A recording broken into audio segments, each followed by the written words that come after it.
Hello everyone, I'm going to give you a brief rundown of the topics covered in Chapter 3, which focuses on the global business market.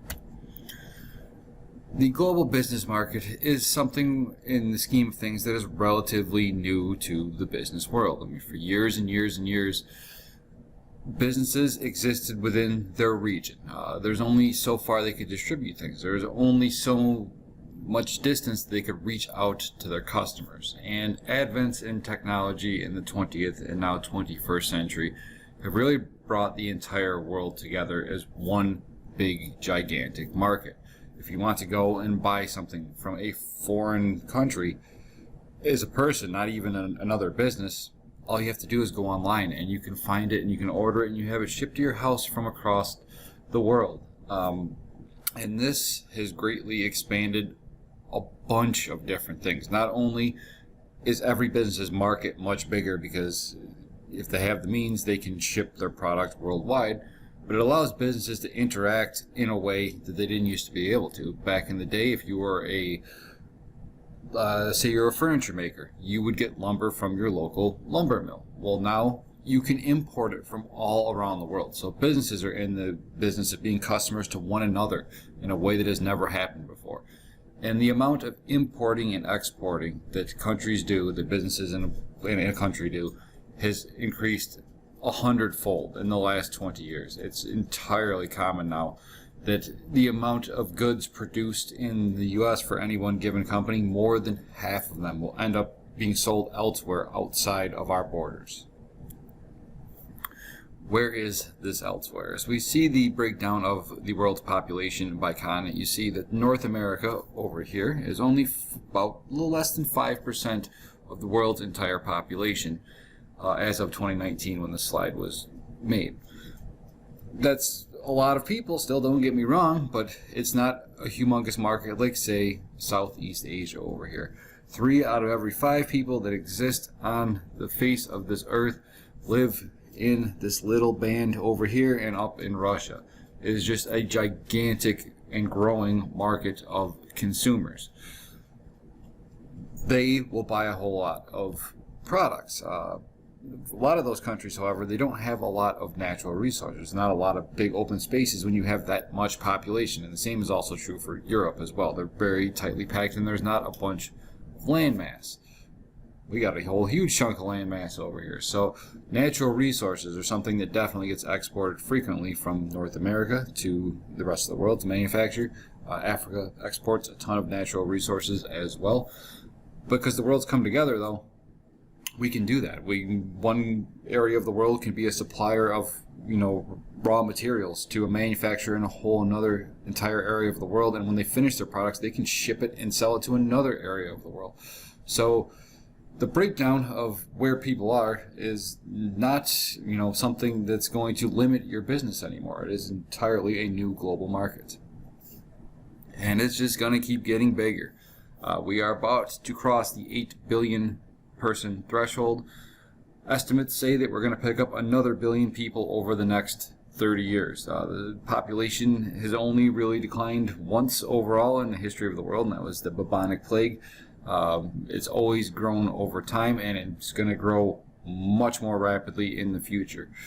They predict that a good solid about 1/4 of Americans 100 years from now are going to live to be 100 because of all the advents in medical care and changes in a healthier lifestyle that we are going through right now. So the world's population growth could begin to expand even more rapidly than it has in this slide. Where will it expand? The colors over here, the brighter they are, the more rapidly population growth is expanding. The U.S. is fairly stable. We have a growing population, but it never has like a really rapid increase. And a lot of other areas of the world exist in a similar manner. One place, however, where there is a huge growing population is all over Africa. Their population has grown massively in the last, this is for 2015 to 2020, but in the last 20 years. As better medical care and facilities and technology have come to Africa, a lot more people are existing in that area of the world. So, in the slide that we've seen before, North America has a relatively small population compared to the rest of the world. We also have a smaller rate of growth than the rest of the world. But one thing that the United States in particular definitely has is money. And that's changing a little bit too. But as you can see here, in 2019, we had about 700 billionaires, which was almost 3 times as many as China in number 2, and about 5 times of Germany in number 3. We are still the wealthiest country in the world, and the U.S. still has the greatest amount of billionaires, but that gap has closed rapidly in the last couple of years. And the place where the world is picking up billionaires is the 2 countries that have the largest natural market, and that is China and India. As you can see, China was number 2, but they went from 285 billionaires to 626 billionaires in 2 years, so they more than doubled the number of billionaires they have there. And India has gone from 82 up to 140. That is going to continue to increase rapidly as well. So why is this important? It takes money to make money, as they say. Where finance is, where capital is where business will continue to expand. So the U.S., despite its small population in comparison to the rest of the world, has the greatest amount of resource available to us. And if we only were able to sell inside of our borders in the U.S. to, Americans, or even just to North America, that would be a very small population of people that we could sell to. But now that it's a global market, not only do we have the capital, but we have the ability to sell to a much larger number of customers. And we do. We trade all the time. Trade is a common practice in the world. I mean, it has been, but it just keeps getting bigger and bigger every year. And the reason being is not everybody has everything. Sometimes there's one area of the world that has an abundance of one thing, but a shortage of the other. And the example they have here is Venezuela, which has a humongous amount of natural resources. I do believe that they are the 2nd largest oil reserve in the world is in Venezuela. They have all of natural resources in the world, but what they lack is technology. And Japan, as a tiny little island country, they don't have a whole lot of natural resources. So why don't these two work with one another? And that way, the country that has an abundance of one thing can trade it to the other country, which is lacking in that one resource, but has an abundance of something else. And now everybody, in one way or another, has everything they need to work with, which is what's led to the growth of so many countries in the last 50 years, is that trade barriers have greatly been reduced, which has enhanced every country's ability to have and obtain the resources they need to increase productivity and to increase their own production. They call this the comparative advantage. Some countries sell to other countries products that they are the most efficient at producing.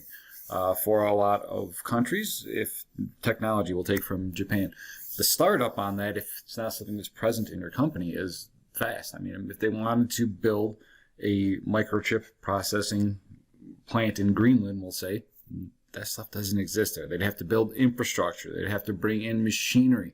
There's a whole lot of startup costs that go in there. And then they don't have people that are experts in that field.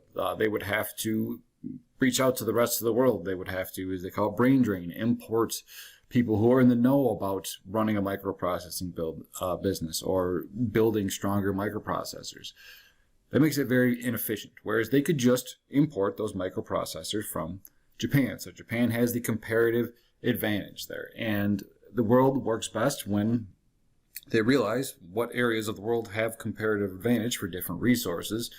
And those areas of the world focus on exporting the things they have a comparative advantage producing to the places that don't, and importing what they don't have the comparative advantage to produce, but someone else does.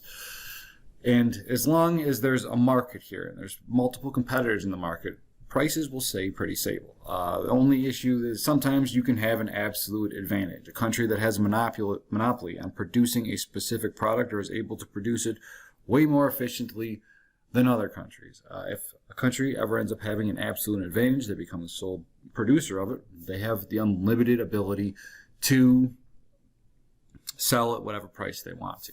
So while it's important to maximize the productivity of the world as a whole by seeking out that comparative advantage, having one place be like, you're the best at doing this, you should make all of it, is not a grand idea, because it removes competition. And without competition, you have a lack of controls, and you give that one area with the absolute advantage the ability to price set at whatever level they want.